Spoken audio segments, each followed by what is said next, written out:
90.7 KPFK, Los Angeles. Russia, if you're listening. Talk show, random, political, outrageous, philosophical, analytical, passionate, sunsets, roadkill cooking tips, open-minded, swordsman, bent, resolute, chocolate, bushwhacker, belt buckles, investigative, companion, fearless. Call in. Piercing the cloud of mainstream entertainment. It's the Cary Harrison Files. And it is the Cary Harrison Files. Welcome. Glad to have you here aboard. We may be opening up the phones a little later just to let you decompress. I have to tell you, I am so beside myself. There are barely words. And here I thought it was just me. I've been covering stuff for, I don't know how many years on different networks, different channels, different this, different that. And I've always been able to handle it. Just try to observe it, objectively anyway. It doesn't mean I like it. I might hate it, but at least, it didn't make me not sleep or throw up. And I have to tell you, I am just fit to be tied. And here I thought it was just me. Something's wrong with me. I'm too sensitive. That's the problem. I'm just overly sensitive. Well, it turns out so are you. Man, millions of us, millions, as he would say. My God. We also, who showed up a couple of weeks ago or a week ago, incredible, all over the country.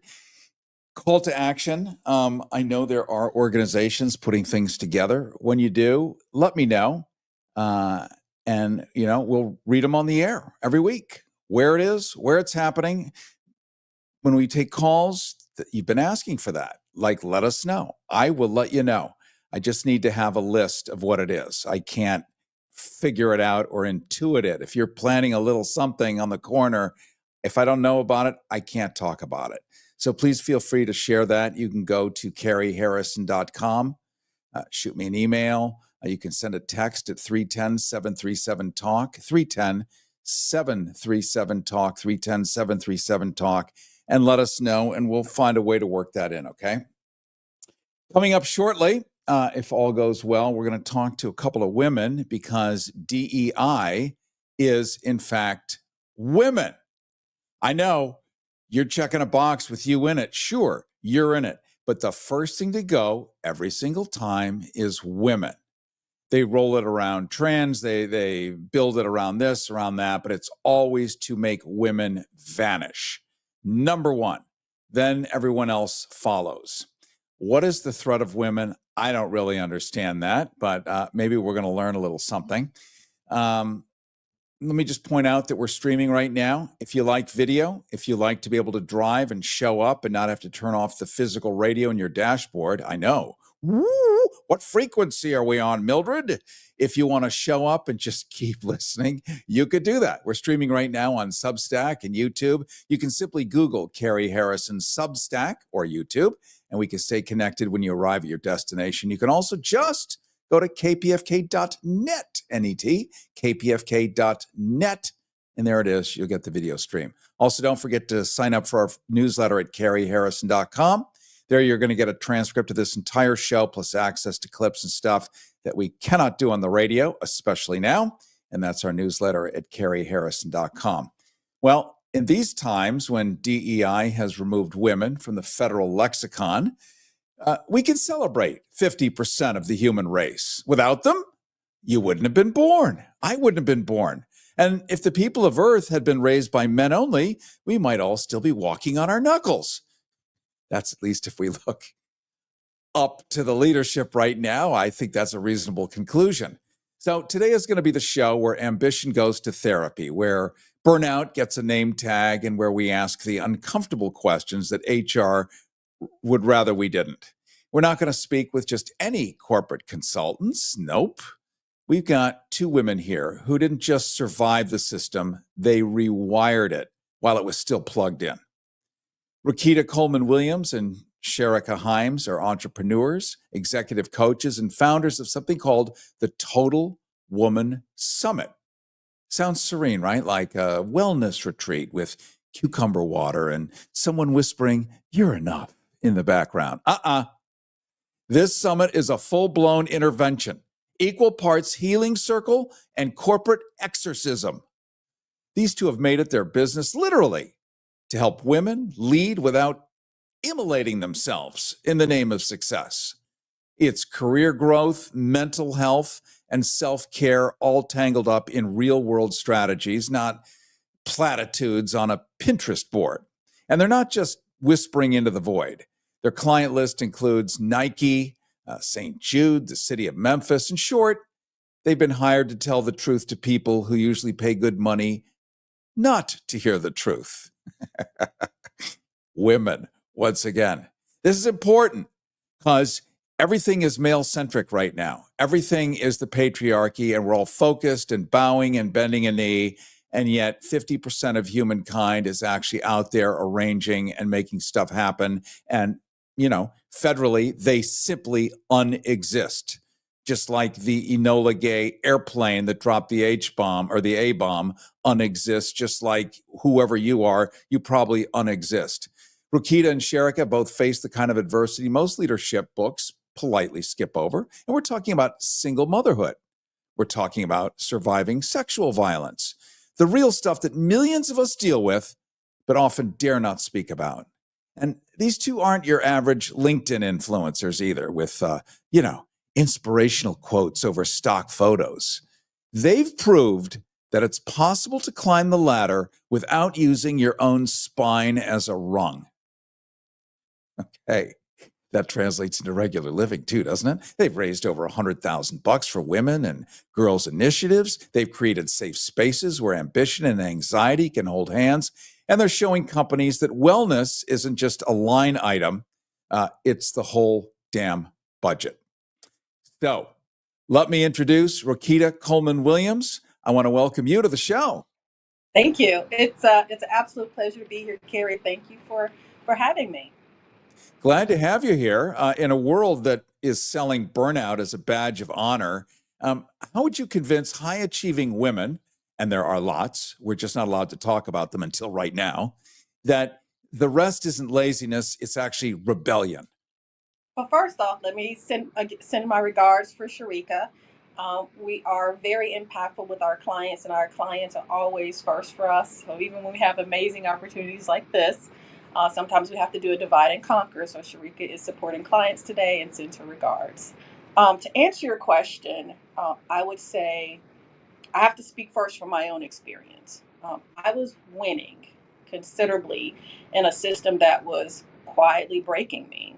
I was winning in a space that regarded high performance, to your point, as a badge of honor. Delivering results were always the most important thing. And in fact, there were times in my career, I can now say I'm 30 years in, I'm a GG. I have my little GG necklace on this morning as a way to acknowledge the fact that I've gone through a full range of life. So don't let the youthful look confuse you. But when I was younger in my career, I defined my value to the organization based on that level of productivity. So I was winning in that system, delivering results, leading billion-dollar portfolios in rooms where often I was either the only woman or the only Black woman. But I found at some point that pace was relentless, and the silence around me is what really inspired the work that we do today. I think the silence around the burnout was even louder than the performance that was being delivered. Rokita Coleman-Williams, yesterday I was making sex kits with condoms. Let me just explain what that is. It sounds like, pervert. No. We're going back to the 1990s in many ways. I was in the state of Florida, which is what the rest of the country will look like within a year. So it's already happened here. Nobody has rights. Books are banned. Free speech is gone. Medical care is gone for anything that checks a box called DEI. That's women. That's people of color. Gone. So here we are taking condoms and putting them in little bags with some lube and some of this and some of that to hand out on the sidewalk because PrEP and other medical anti-HIV meds no longer are available. So we're back to living like 20 years ago. And the point of me saying this is the room. Who was actually filling these little envelopes other than me and a couple of other people? It was 90% Black women swept in, making the solution. And I saw that and I thought, I've been seeing this for years, but it never clicked to me. So let's talk a little bit about, a group of people that has always shown up and knows how to show up and sees the problem and identifies it and actually tackles it. Well, the thing that you're mentioning is that something that most women know well, and I have to admit, I don't believe, nor have I, nor has my experience shown me that this is specific to Black women or women of color. Most women are thriving not out of, it's not born out of strategy.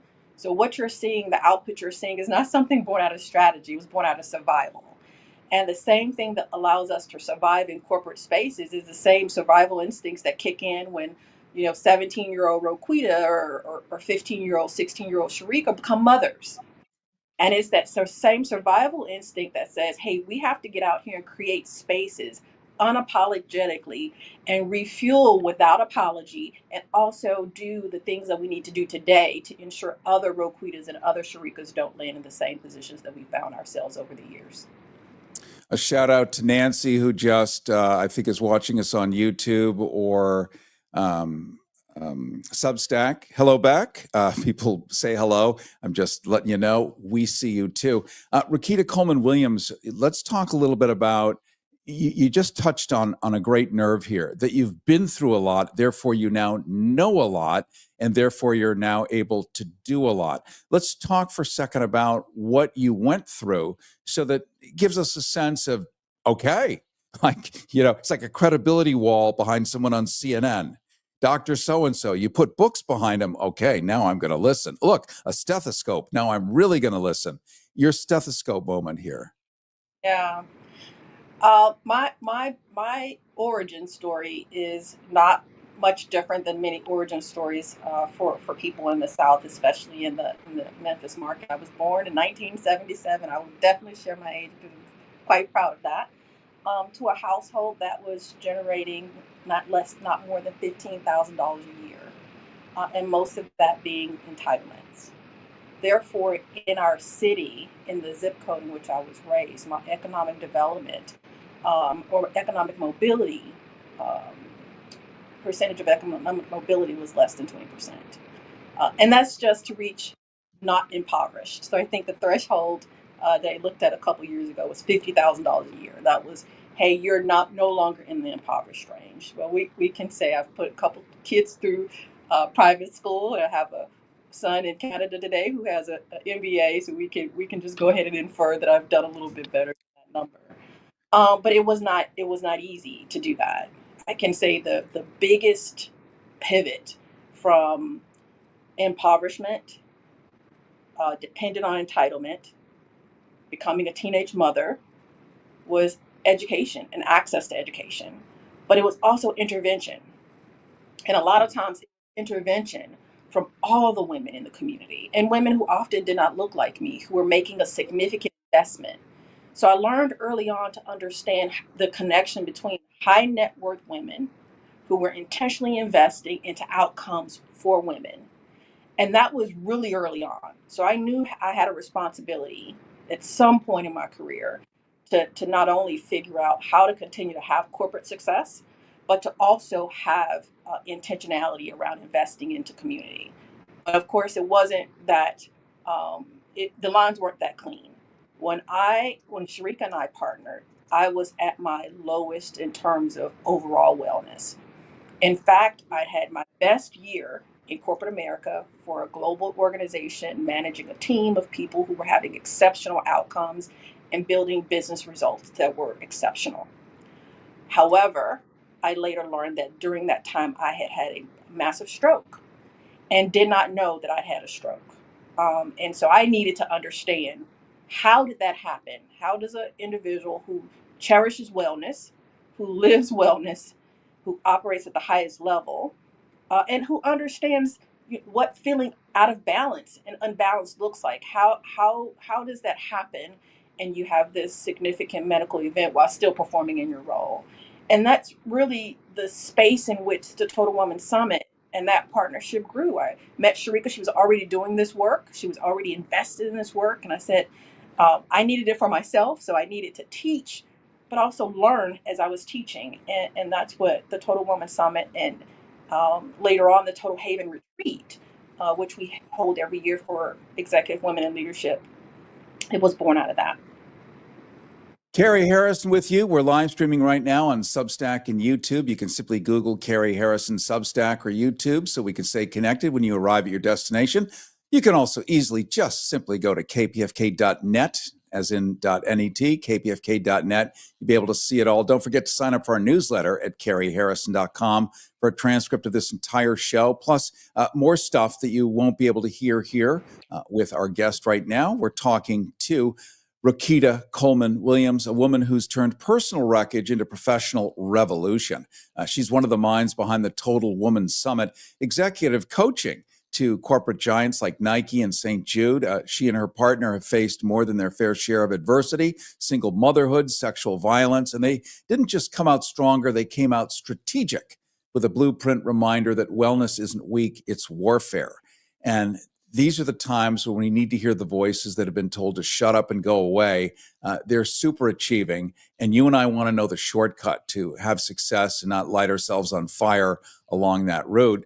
Rakita Coleman Williams, thank you so much. I appreciate your talking loudly because the radio side of it, people only have their ears and not their eyeballs. So give us your bar voice whenever you can. There's a lot of talk around self-care, but not all of it is actionable. What are your go-to practical strategies for integrating self-care into high-pressure work environments? Well, first off, I've learned that self-care is hygiene. Sometimes we allow the social space to define self-care as pampering. Self-care is not pampering. Self-care is also not the reward you get for overperformance or high performance or overproductivity.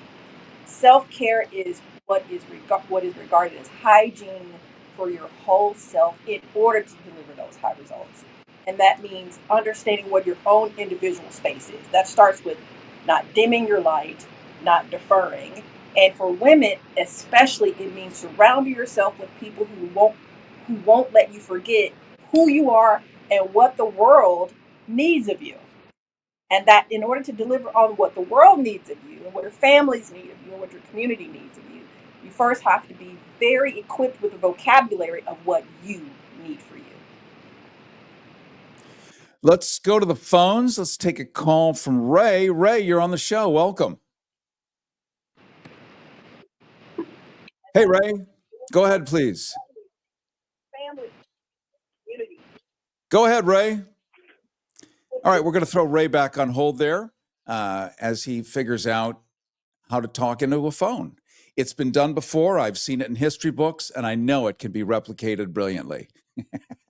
I can't help. It's just my humor. It's built in. Speaking of which, what role, Rakita Coleman Williams, does anger play in your leadership? And is it still taboo for women to show it? I wouldn't say it's taboo, but it's probably not good business at all. Look, anger has its space. It's fuel.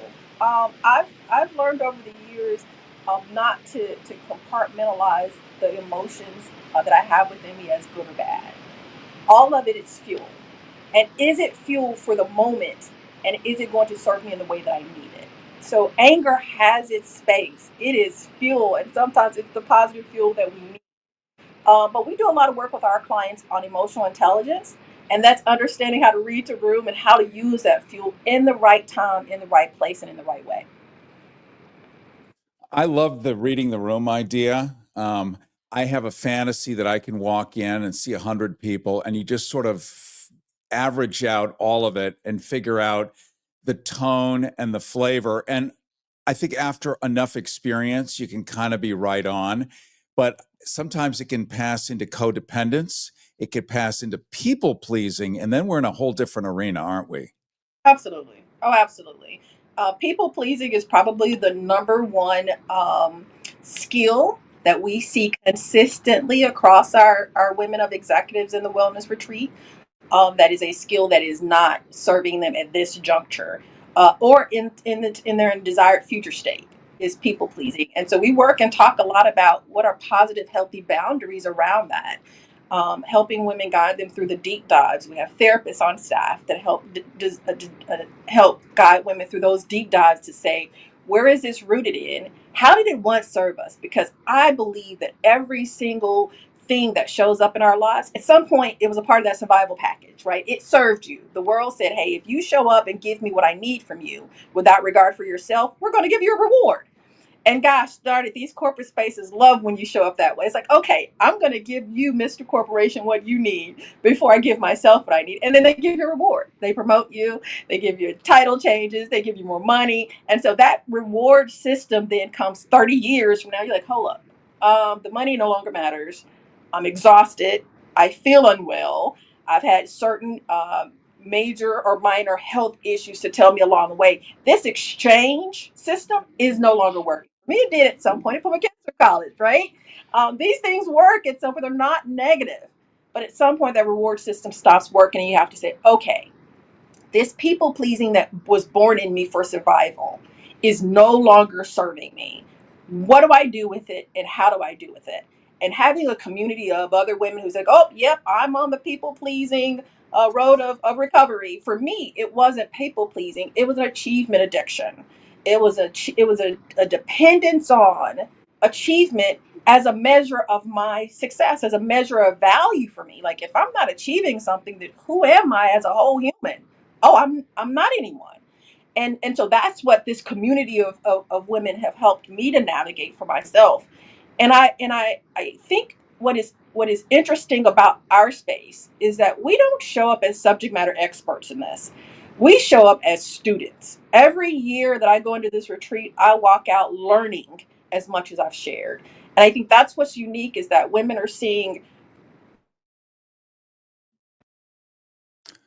And you're a little frozen. So while you thaw out, maybe, you've thawed right off the line there. That's the beauty of the internet. It comes and goes, especially at someone else's pleasure. Hard to know these days whether someone took somebody away because they're saying something that isn't supposed to be said, or if it's just a bad internet connection. We'll allow her to come back. Meanwhile, Ray has figured out how to talk on his phone. Ray, you get 8 gold stars in your fanny. You're on the air. Welcome. Okay, can you hear me, Cary? You sound great, my friend. Okay, great. I'd like to say hello to you and your girls and the radio audience. I want to add to the conversation that as guys, we would like to see sex not as rare as expensive, and also that girls enjoy pleasure directly with guys. What do you think of that? Well, I think that's great. And I'll tell you why. It's not only that I agree with it in principle, but the whole point of getting on the tennis court is because both people enjoy playing tennis. You're not forcing the other one to play tennis.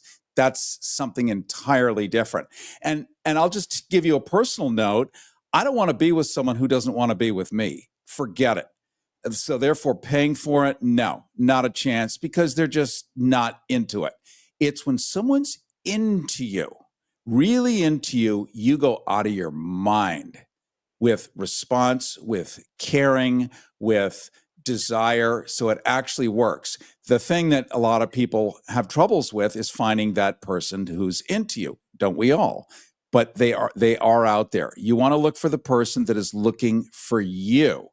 And I think that's a show we ought to do too, how to find the person who's looking for you that you're also looking for, because there is a technique there for sure. Thank you so much, Ray. Appreciate it very much. When Rakita comes back, who is back, I'll bring her up to speed on that. Rakita, looks like your video is reconnected here. I'm hoping you can hear and see me, but not quite yet. Not a problem. We're talking right now to Rakita Coleman Williams. She's she's turned personal wreckage into professional revolution. She's one of a group of women who are the minds behind the Total Woman Summit, executive coaches to corporate giants like Nike and St. Jude. And what I want to do is bring to you voices of success so that we're not just fumbling around on our knuckles, hoping that we can get somewhere, but people who've actually pulled it off and people who might fit into the DEI category, because guess what? You're probably part of that. If you're a woman, you're 100% part of that. If you're everything else, you may be a percentage of that. And you've been like erased from public life, according to your government. So we're going to give you a little bit of a leg up so you can see a future, a path in front of you. These women have faced more than their fair share of adversity, single motherhood, sexual violence, didn't just come out stronger, but came out strategic with a blueprint reminder that wellness isn't weak. It's a kind of noble warfare. And Rakita Coleman-Williams, good to see you again. I was going to jump into finding out how you measure success in a world that only tracks revenue, not resilience. Gosh, first off, I have to admit that one of the ways in which we measure success is, or I personally measure success, in the joy of my family. I have an amazing husband who's recently retired as a Memphis police officer. He's done his service to our community. I have two boys, one 30 years old and one 12. And I have a 3-year-old grandson. I'm a Gigi. And the joy of my presence with them, being fully in the moment and knowing that I've invested in a healthy person today so that Gigi's here 20 years from now, that's how I measure success. Now, I have to admit, revenue helps with that. So health in this space, wellness in this space can be very expensive. It is an investment. It is not easy, and it really hurts my feelings when I hear people minimize the cost of wellness. It costs us to put time. It costs us in time. That means that some things, in order for us to invest in our wellness, means that we're going to have to take spaces of time from other spaces that are also high priority and important to us. It costs us in income. It's expensive. It's expensive to get body work done. It's expensive to eat the right foods all the time. As I've grown You're older, talking about body work, both the car and the physical body. the physical, Yeah, both the car and the because physical let's body, just be exactly. honest. Especially the physical body. One of the things that I do for myself is I have Thai massage once a week to help move the stress and energy out of my body. When it accumulates, I can't think straight. My brain goes cloud, right? And so it's those things are investments that we have to make. And so being able to measure success about my access to those things, that's a measure of success. My ability to afford those things, gosh darn it, that is a measure of success. But really, I measure success, and in the Total Woman Summit and the Haven Retreat, we measure success in the joy that we bring that is unrelated to our outcomes in the workforce. Well, what a great way to end. I'm very grateful that you were here today. It's important that we hear voices that have been removed. We can all pretend that we haven't been removed, but we've been removed. So, unremoving us and letting us know that we're here to thrive and that we can do something and make a difference is an important touchstone to a happy future. And I want to thank you for joining us today, Rakita Coleman-Williams. Thank you very much. Thank you so much. She's one of the women who's turned her wreckage into professional revolution, one of the minds behind the Total Woman Summit. So just know hundreds of millions of women out there doing stuff, even though they've been told to shut up, go back in the kitchen. Just like if you've been told to do that.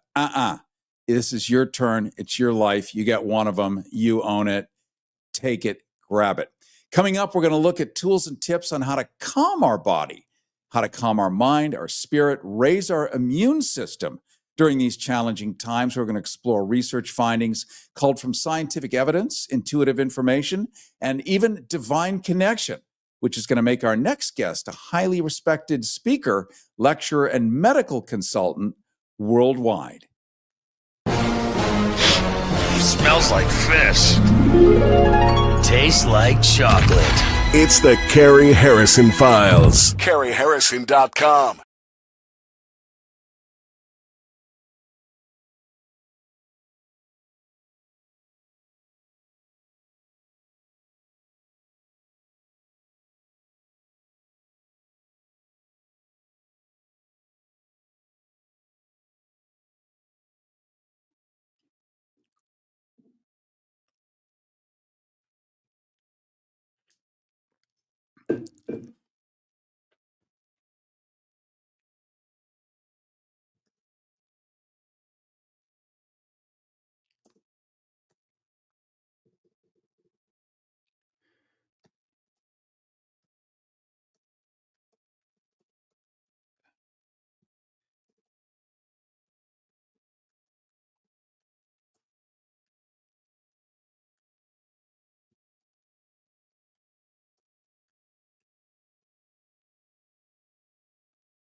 This pussy grabs back.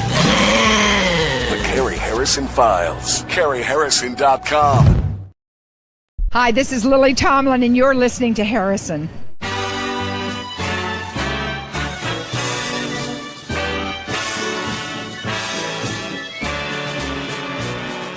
God bless America, land that I rule. Stand beside me, don't indict me with fake news saying I'm a Russian tool.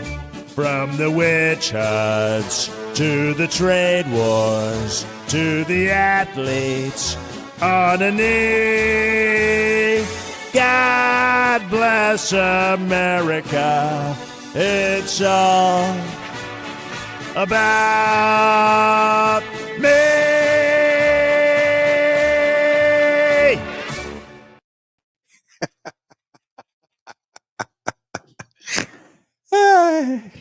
Okay.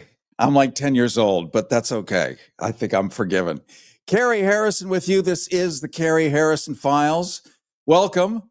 Live streaming right now on Substack and YouTube. You can simply Google Cary Harrison Substack or YouTube so we can stay connected when you arrive at your destination. You can also easily find us at kpfk.net to watch. That's kpfk.net. Also, don't forget to sign up for our newsletter at caryharrison.com, C-A-R-Y. There you're going to get a transcript of the entire show, plus access to clips and stuff that we cannot do on the radio.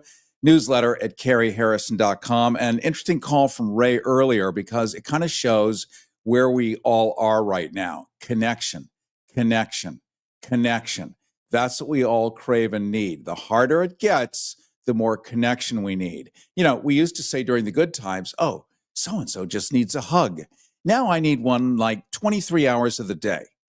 And connection. So I'm going to put together some webinars, and I've talked about this in the past, but really I just keep hearing more and more of this on how to find the person that's looking for you, how to get deeper connection, how to survive, all of this stuff.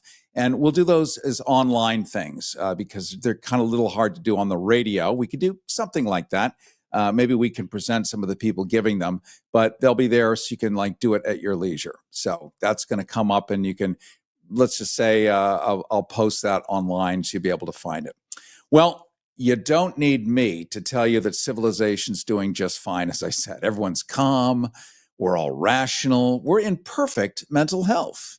The news is a soothing balm. Social media, a utopia of kindness. And the modern diet, packed with more chemicals than a science lab, is definitely not rewiring our brains for permanent hysteria. Yeah, it's all going as the founding fathers had intended, isn't it? Not to mention that many of the services that people rely on to ensure a safer food supply, like the FDA, is going to be cut by 3,500 employees, the CDC by 2,400 employees, the National Institutes of Health by at least 1,200, and Medicare by at least 300, all being rebuilt by Bobby Kennedy into a new agency, which, as we know, is called MAHA, or AHA, the Administration for Healthy America.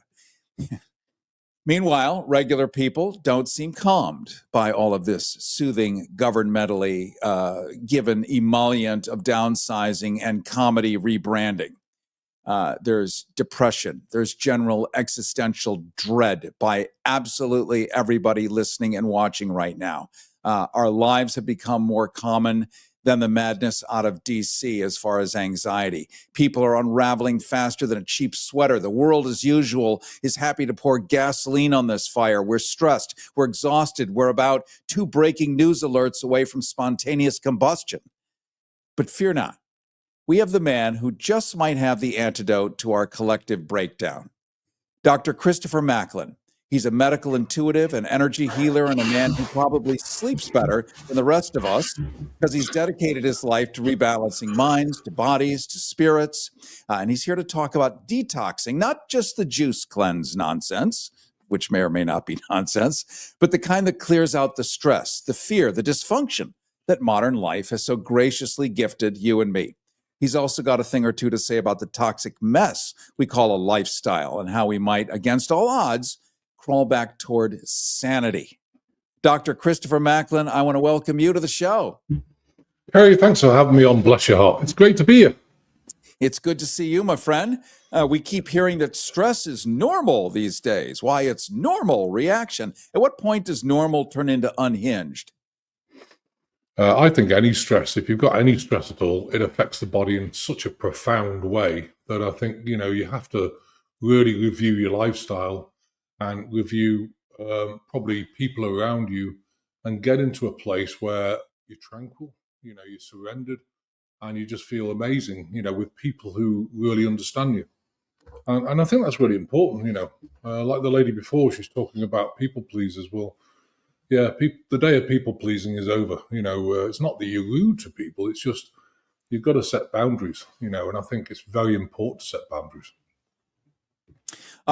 I just a parenthetical note. I haven't even given out the phone numbers, and people are calling in, which is awesome. I'm going to give them out. 818-985-KPFK. Those are your Harrison hotlines. 818-985-5735.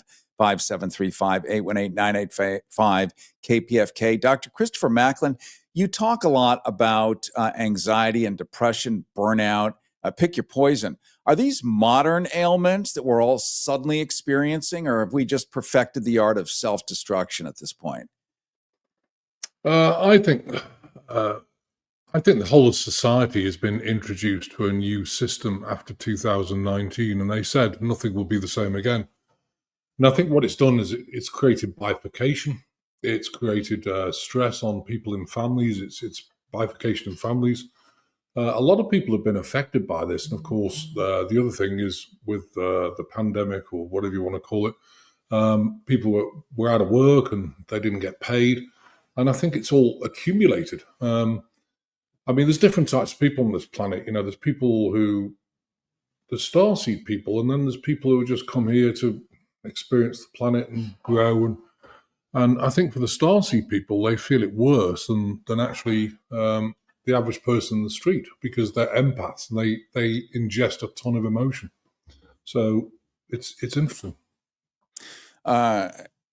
It's interesting. It is interesting, Dr. Christopher Macklin, because I was saying in the very beginning of the show that I've been able to cover news and topics for years without being, profoundly affected. I thought, well, I must be a sociopath if I'm not just vomiting at every news story. But there's something about what's happening right now to all of us, to the entire planet, it's hard to be objective and hold one arm away and pretend it's just a bad Netflix series. We've all been cast as the lead characters now. So what are we? Absolutely. Well, first of all, I asked God a couple of weeks ago, I said, look, this is a bad movie we're in. I want a refund of this. Like you said, well, you're extras, so you don't get paid for it. You're in the movie, so okay. But I think it's a bad movie, and I think there's so much transition happening now. Things have gone so south with cabal and all these things that I think it's really affecting people, especially energetically. The energy on this planet at the moment is really bad. You know, it feels like the Twilight Zone. You know, one of these movies where da da da da, and then nothing happens.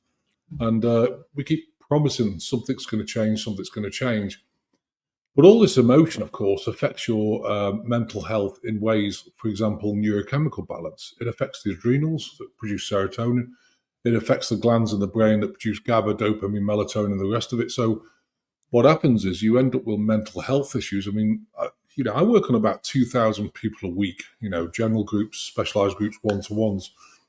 And I'm seeing people are really, really struggling right now to just keep themselves balanced, So to me, it's important to take a step back. The way I actually navigate this planet is be in your bubble. We have this house we built on 40 acres of woods. It's in the middle of nowhere, and it's with nature. And I feel really tranquil when I'm here. And I think it's really important to go back to things you really enjoy, like nature. Get people around you who really love you, who aren't going to berate you. My father's berated me all my life, and I put a stop to it, eventually, and said, this has got to stop, because I'm not a people pleaser, but I won't be rude to him, of course. You just set boundaries, say, no, we're not doing this anymore. And I think you have to do that with family, with friends. So many people I've heard over the last 4 or 5 years. I remember one lady. She was a grandmother, and her daughter said, if you don't take that vaccine, you'll never see your grandchildren again. And I thought, wow, this is nuts, So is love based on a vaccine? If so, how strong is the love? And to me, the answer is there is no love there, if you can actually threaten someone like that. So all these things are starting to come out. It's quite worrying. Cary Harrison with you. This is the Cary Harrison Files. Don't forget, you can catch us right now live streaming on Substack and YouTube. Simply Google Cary Harrison Substack or YouTube, and we can stay connected when you arrive at your destination, or just go to kpfk.net. Don't forget to sign up for our newsletter at caryharrison.com, where you're going to get a transcript of this show and other things. Coming up in a sec, we're going to talk to Harold in Santa Barbara. We're going to go to Glendale, say hello to G. Right now, we're talking to Dr. Christopher Macklin, who works with thousands of clients a month internationally.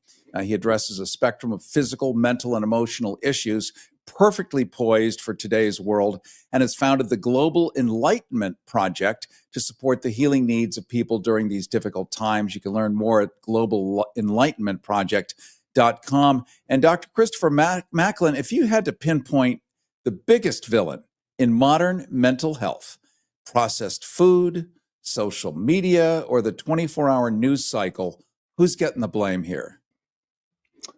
I think it's probably all equal. The processed food, it's got all sorts of... We had salmon last night, and I was joking with my wife. I said, have you marinated it in mercury? And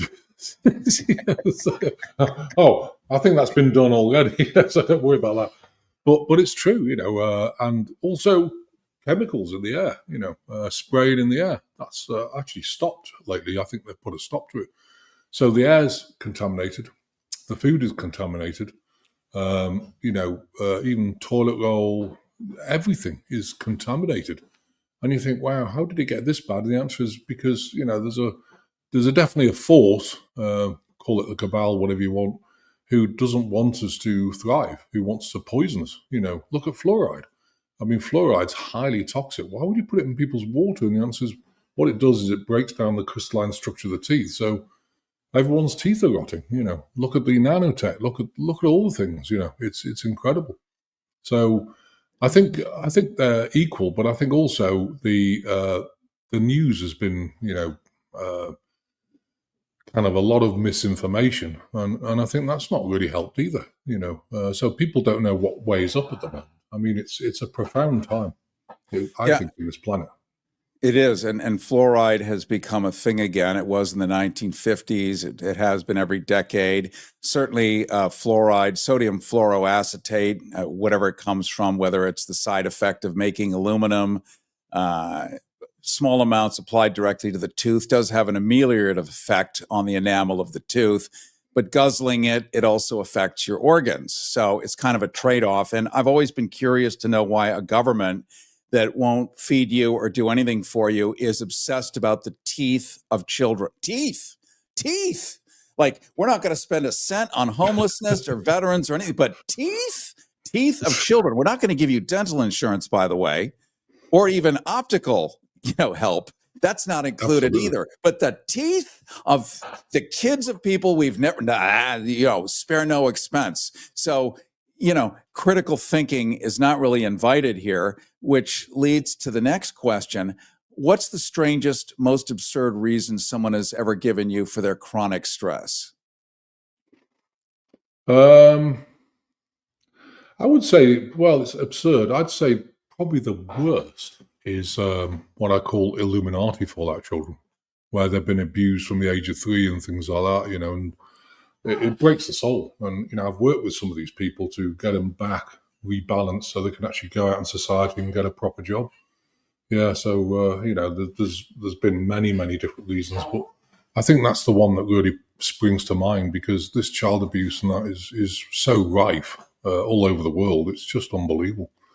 And, when you listen to these stories, it brings you to tears. I don't ever tell the clients, but you've got tears rolling down your face as you go and you're reliving all the abuse they've had from the age of 3 up to 18.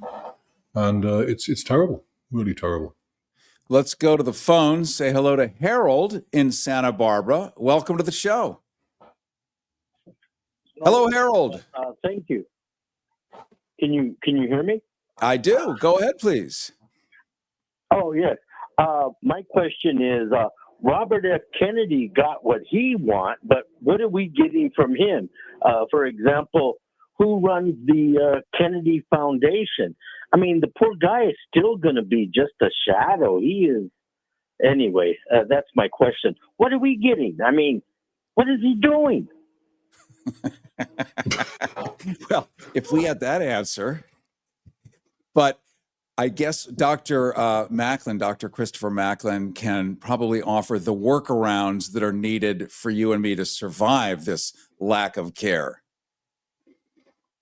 Absolutely. I think Robert F. Kennedy, I think he's actually starting to look into autism, which is a huge thing. It used to be 1 in 10,000 20 years ago, autistic kids. Now it's 1 in 36, actually not 36 this year, 1 in 33. So there's something wrong with this picture. Why are all these kids going autistic? I mean, I know why, because I deal with them all the time. I adopted my wife's daughter. She's fully nonverbal autistic. And it's brain damage, so, but the good thing about it is he's promised that he's doing worldwide investigations using, peer-reviewed documents, and by September, he'll have an answer. So he's doing some good things, Yeah, there has always been an issue with putting mercury in medicines. Mercury is really his big one. He suffers from dysphonia, which is why he sounds like this, attributed through his own voice at one point to game fishing, eating too many sailfish and stuff off of Cape Cod. Whether that's true or not, certainly having mercury applied to any part of the human body, it is toxic. So this is why a lot of us, when we're getting flu vaccines and such, ask for the vaccine minus the adjuvant, which is mercury. It's a preservative. It's put in as a preservative, period. And you can now get these things without that. So at least the mindfulness is happening there. We saw, or some of modern historians now are looking at the fall of the Roman Empire as being directly related to the amount of lead they put in the aqueducts, the Romans being the first ever to connect whole parts of Europe by aqueducts and letting water flow back and forth, but the water would seep into the masonry. So they started to line the masonry of the aqueducts with miles and miles and miles of lead. Well, guess what's going to happen when you're drinking that water, right? I can't imagine. You're going to get poisoned. Yeah, absolutely.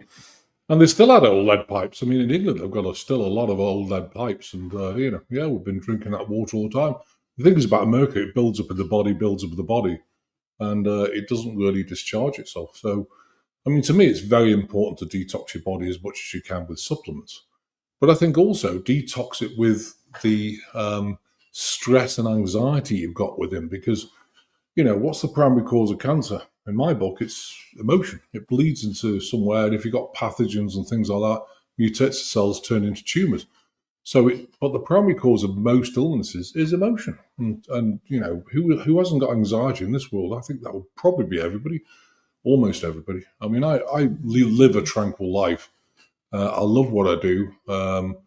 And I think, the biggest thing I can say to people, because you were talking about what's the biggest success before. I think to me, the biggest success, I've been in aeronautics in the past. I earned a ton of money, didn't enjoy it at all. And I remember going to a lady, she did a reading on me. She said, well, this was 20 years ago. You're gonna go to America. Okay. You're going to live off donations and you're going to work for God doing healings. What? Oh, here we are, So surrender to me and gratitude is the keys, I think, to this life. If you're really grateful for what you do have instead of worrying about what you don't, I've been times 21 days without food, lived out of a car, different things. And I'm just so grateful each day to have a plate of food. It's just, if you've got a roof over your head, you've got a car, you're doing amazing because so many people don't. So I think it's getting back to that gratitude, of what you do have. Key thing. That's certainly in all the recovery programs. Gratitude is number one. You sort of are the way you think. Self-talk guides the way you think. And then you make decisions based on your self-talk. I'm an idiot. I'm a failure, whatever. And then you make choices and decisions based on somebody that you think is an idiot and a failure. It doesn't mean you go the opposite into a narcissist, but there's somewhere in the middle that has to be captured. And I think that's part of your expertise. As we talk to Dr. Christopher Macklin, working with thousands of clients a month internationally, addressing a spectrum of physical, mental, and emotional issues, has founded the Global Enlightenment Project to support the healing needs of people during these difficult times. And Dr. Christopher Macklin, you say that people need to take back their power. What's the first thing that we should reclaim?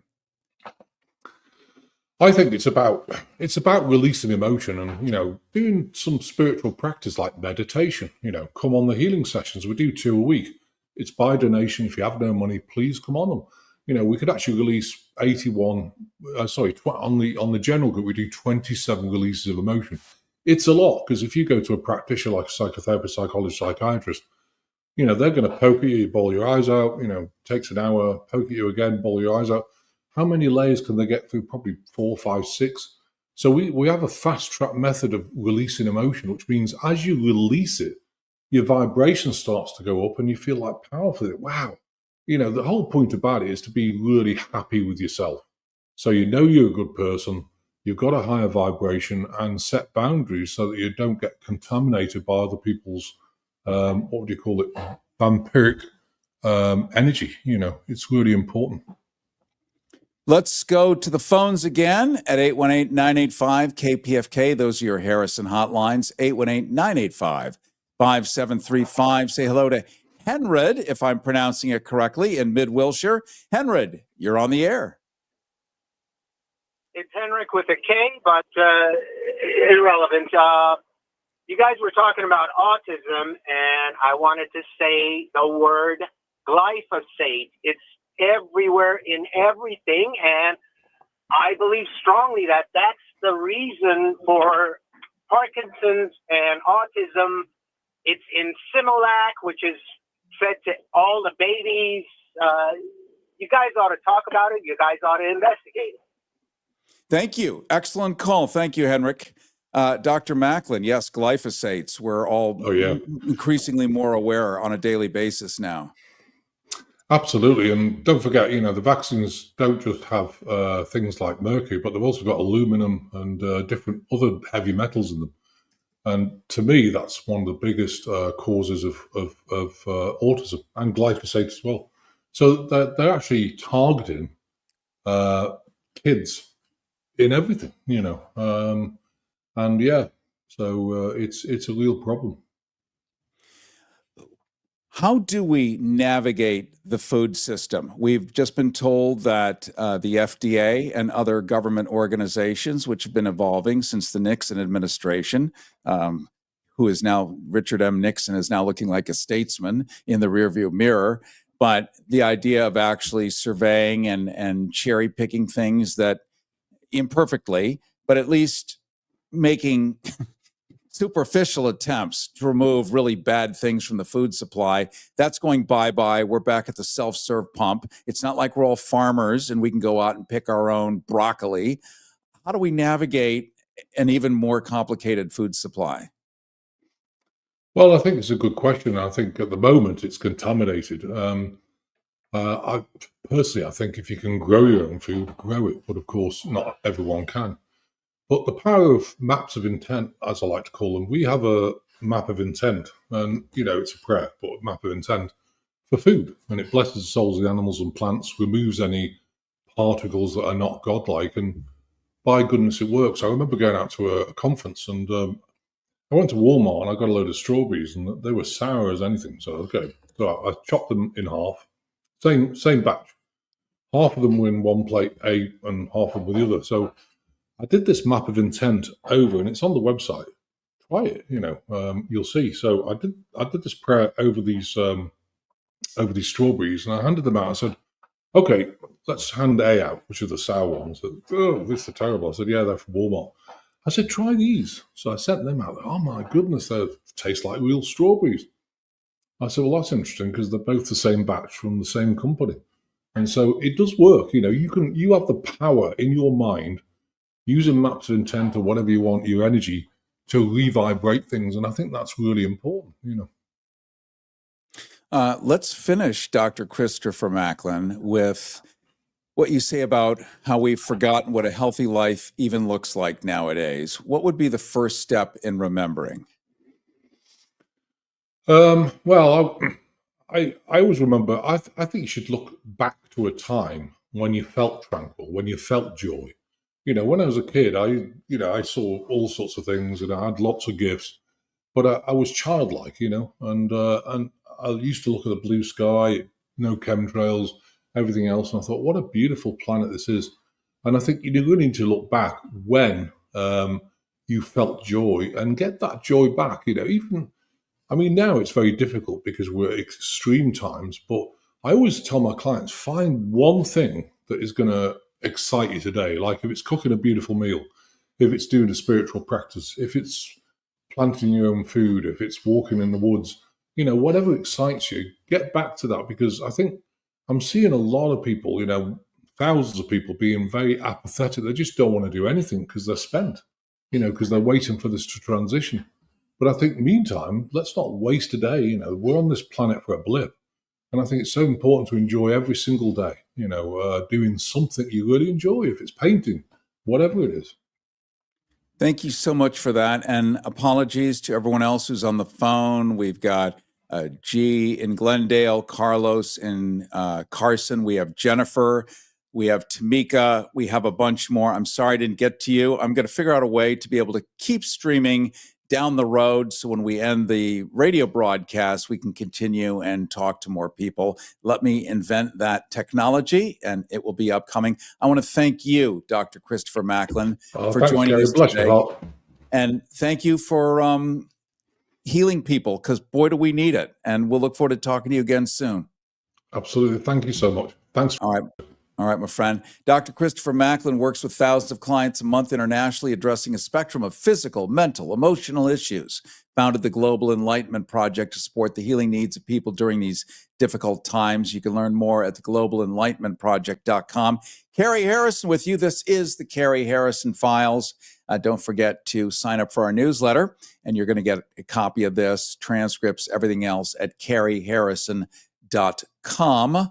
And also, I want to thank the great, thunderously great Renee Yawarski, who is our director. She is fabulous. Also, Gary Baca, the great, also at KPFK in the control room. And you, most importantly, you and me, the listener, we are the communal audience. And together, we're going to find ways to work around this and get strong together and have each other's back. That's my mission here, and it always will be. And I totally look forward to seeing you next week. Listen, well, it's still legal. The Cary Harrison Files. Cary Harrison.